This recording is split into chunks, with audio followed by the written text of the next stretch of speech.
My name's Sheryl Kline. I'm a mental toughness coach, published author, speaker, and mother to a couple of great kids who happen to be high school and college athletes.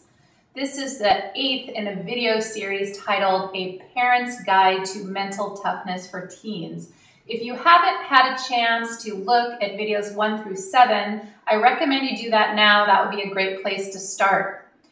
I'm passionate about mental toughness training because when I was a teen, I did pretty well in school and I did pretty well in my sport, but it was incredibly stressful. I studied and studied seemingly longer and harder than anyone else, and I did okay, but I always felt like I didn't do quite as well as everyone else, and test taking was particularly stressful.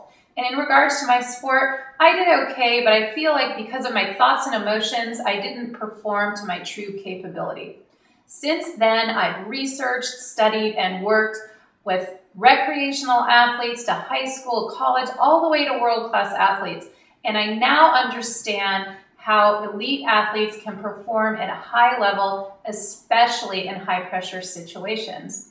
So, of course, a hard, good work ethic is important. So physical practice, long practice, and also studying hard and long is vital to success. However, it's not enough. Teens need to learn to be mentally tough. They need to learn how to plan for their success and manage their thoughts and emotions so they can perform their best. In this video, we're going to talk about focus and how it affects the acceleration of player and student development. But first, here's a story. There was a teen who was an equestrian show jumper. She practiced for 4 years in order to qualify for a national competition. Thankfully, she made it, but when she got there, because she lost her focus, she went off course and ended up getting disqualified from a class. It happened twice. This was devastating. The good news is that losing focus is completely normal. But the bad news is that it doesn't champion best performance. There's a lot to think about come game time, and there's a couple things that parents can do to help encourage their teen focus. The first thing is to encourage them to have a pre-game ritual. This can be something very simple that they do prior to every competition, no matter how big or how small the competition is. It can be journaling, having a small glass of water, listening to a little music. It's a way that they can clear the slate, calm their mind, and do something familiar.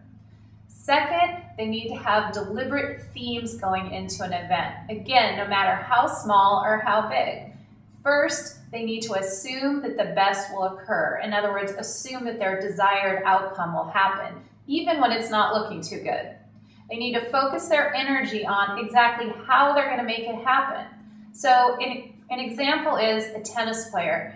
He might think to himself that he's going to be patient when it comes to hitting winners, and then he's also going to follow through on his ground strokes. That's being very deliberate as to how he's going to play. Also, they need to just keep it very simple.